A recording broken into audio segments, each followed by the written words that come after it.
বিসমিল্লাহির রহমানির রহিম।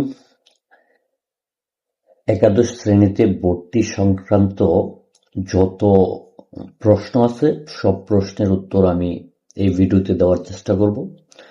College confirm, তারপর দ্বিতীয় পর্যায়ের আবেদন, মাইগ্রেশন, তারপর কলেজে ভর্তি, তো এই সংক্রান্ত সকল প্রশ্নের উত্তর আমি একটি মাত্র ভিডিওতে দেওয়ার চেষ্টা করব।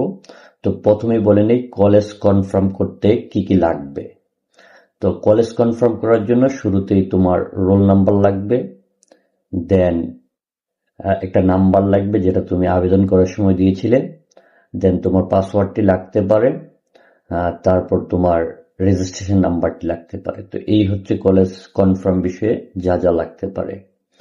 কলেজ কনফার্ম করার জন্য তোমাকে কত টাকা লাগবে, এটা হচ্ছে 335 টাকা লাগবে। এটা শিক্ষা বোর্ড কর্তৃক নির্ধারিত। সেজন্য তুমি বিকাশের মাধ্যমে তুমি নিজেও দিতে পারবা, তো কনফার্ম করতে পারবা।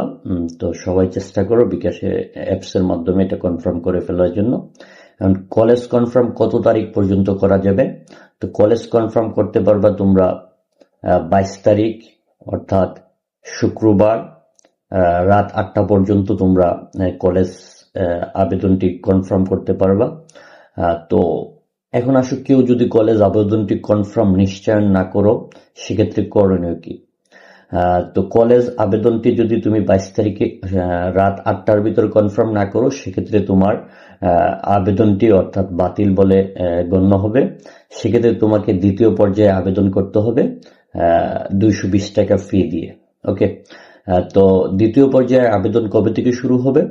দ্বিতীয় পর্যায়ের আবেদন শুরু হবে হচ্ছে 23 তারিখ থেকে 25 তারিখ রাত 8টা পর্যন্ত দ্বিতীয় পর্যায়ের আবেদন চলবে। তো এক্ষেত্রে তোমরা যারা একেবারে প্রথম পর্যায়ে আবেদন করো নাই, দেন প্রথম পর্যায়ে কনফার্ম করো নাই, সেক্ষেত্রে তোমরা পুনরায় আবেদন ফি প্রদান করে অর্থাৎ 220 টাকা আবেদন ফি প্রদান করে তোমরা পুনরায় আবার কলেজ নির্বাচন করে আবেদন করতে পারবে। সেটা চলবে 25 তারিখ রাত 8টা পর্যন্ত। তারপর আসো মাইগ্রেশন ব্যাপারে কিছু কথাবার্তা বলি। অনেকে মাইগ্রেশন নিয়ে টেনশনে আসো।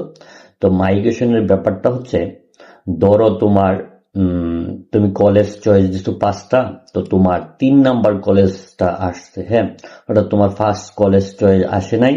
সেক্ষেত্রে তুমি কি করবা, তোমার করণীয় কি? সেক্ষেত্রে তোমার 3 নাম্বার কলেজ চয়েস আসার পর তুমি এটাকে কনফার্ম করলে, কনফার্ম করার সময় একটা মাইগ্রেশন অপশন থাকবে। তো মাইগ্রেশন অপশনটা যদি